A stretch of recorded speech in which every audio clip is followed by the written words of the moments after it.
Transitioning from a planned expansion to a full-on sequel and surviving its sale from THQ to a new publisher, Volition is back to the pleasure pool of mayhem known as Steelport for Saints Row 4.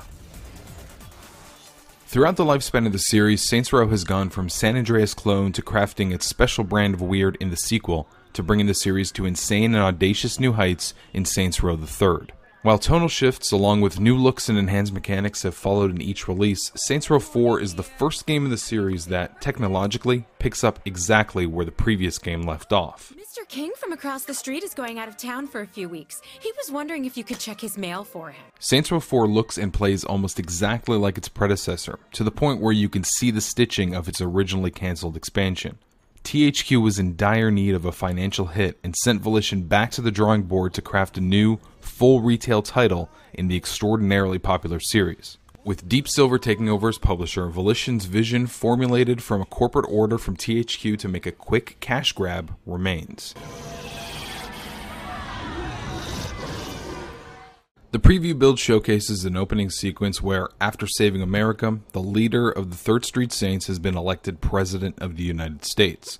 Those would be the perfect landing site for outrageous comedy. Volition makes a giant leap forward and introduces an invading alien army that captures the president and, rather than killing him or her, decides to inject POTUS into a simulation of Steelport. Holy shit! Zinyak destroyed my apartment! Ugh. That place should have been condemned a long time ago. Well, I always thought it had character.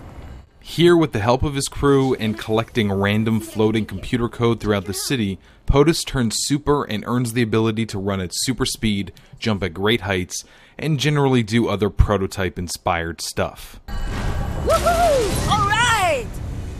I fully expect Saints Row 4 to touch on various outlandish themes throughout the entire experience, but the preview focuses its attention on the alien and superhero narrative, which are ideas that were ripped from other open-world games that left Saints Row 4 feeling, at least to me, as uninspired as the first game's storyline.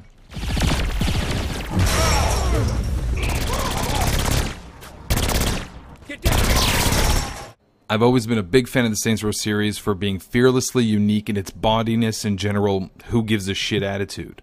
The 4th installment has room for humor that's both outrageous in your face and cunningly subtle, and the short demo I played had both. But right now, Saints Row 4 doesn't feel like the sequel to a great game.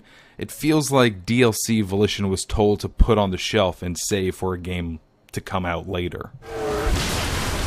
That's it. But it's hard to knock Volition and Deep Silver for releasing a game built to save THQ's bottom line. It's the future we have to look forward to.